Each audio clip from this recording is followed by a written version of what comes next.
Hey everyone, Sofi just reported second quarter earnings results that were absolutely incredible. The stock price exploded following their earnings results, and in my opinion, it was justified. That's how good the quarter was in terms across the board for the company. So in this video, I wanted to dig deeper into the company's second quarter results, really get an inside look at what's going on with SoFi stock. And so to do that, I'm taking an inside look at the company's earnings call, what the CEO had to say about the results in the quarter to get more insights on what's going on. So let's get right into it, starting with the company delivered record adjusted net revenue of 489 million, which was up 37% year over year.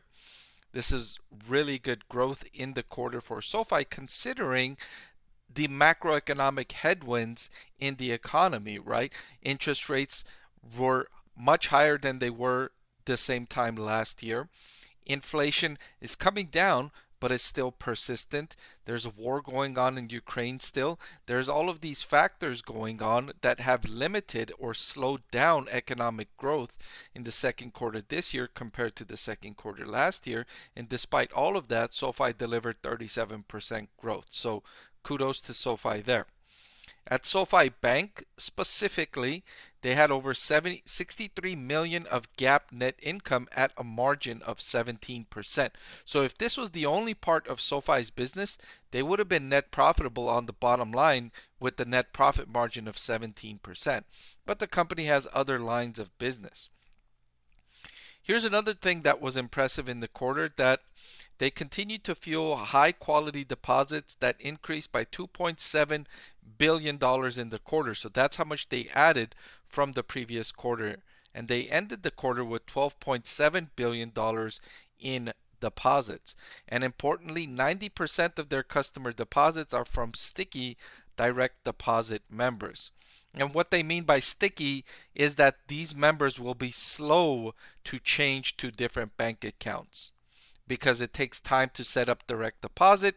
You all may know that, right? If you work somewhere where you have set up direct deposit, remember the paperwork involved, the time and energy involved from doing all of that. You're not going to want to do that every month or every other month, or not even once every year if you can avoid it, right? So that's what they mean by sticky, right? Once somebody sets up the paperwork and sets SoFi as their primary bank that receives the direct deposits, they're probably going to stick around longer term. And that's important for SoFi because that will allow them to use that money that they get from direct deposits, overall deposits, they've got 12.7 billion, to then make loans. And so that's the business, right? Attract money at lower cost and then lend out the money at higher cost. And that's the business of a bank. And that's SoFi's primary business model. And the better they get at that, the better profits for themselves and investors. So they remain well on track to reach GAAP profitability by the fourth quarter. And this was the forecast the company gave to start the year, and they're on track to achieve this. Now, earlier I mentioned the bank part of the business was already profitable, and so now the rest of the business is coming along just fine, and by the fourth quarter it will all be profitable. So lending net interest income of 232 million exceeded lending directly attributable expenses of 139 million. So the company was profitable in their lending business, right? Getting the money and then lending out the money and all of the costs associated with that, right? Because you've got to do the due diligence, the application process, the customer acquisition cost, all of that is an expense along with the cost of the money, and then you got to charge a high enough interest rate to make up for the difference, right? And so in that business, the company did make a profit. And financial services contribution loss improved by 20 million versus the first quarter to a loss of just 4 million. This part of the business is still not profitable, but it's getting significantly closer with each coming quarter. So this is what I really liked about SoFi stock in the current quarter, and this is what led me to upgrade the stock to a buy in this quarter. Up until now, I had not rated SoFi stock as a buy, but this quarter I upgraded it to a buy because the company continued to demonstrate leverage in the business. As they grew revenue, they're getting closer and closer and closer to profitability, and the consistency of that progress convinced me to upgrade the stock to a buy.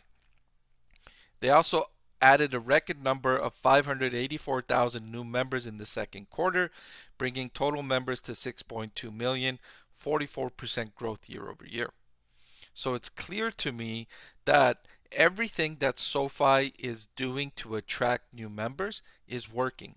Right, SoFi offers one of the highest rates, annual percentage yield to put your money in SoFi Bank. You get over 4.5% last I checked, putting your money at SoFi Bank. And so that, along with the app and all of the other services, is working to attract new customers.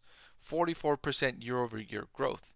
So it's clearly working. There is evidence that whatever it is that they're doing, their entire suite of offerings is working to attract customers, and all of that is working to stem the losses on the bottom line. The company's making great progress towards profitability. All right, but that's all I've got in this video. I hope that shed some light into what's going on with SoFi stock.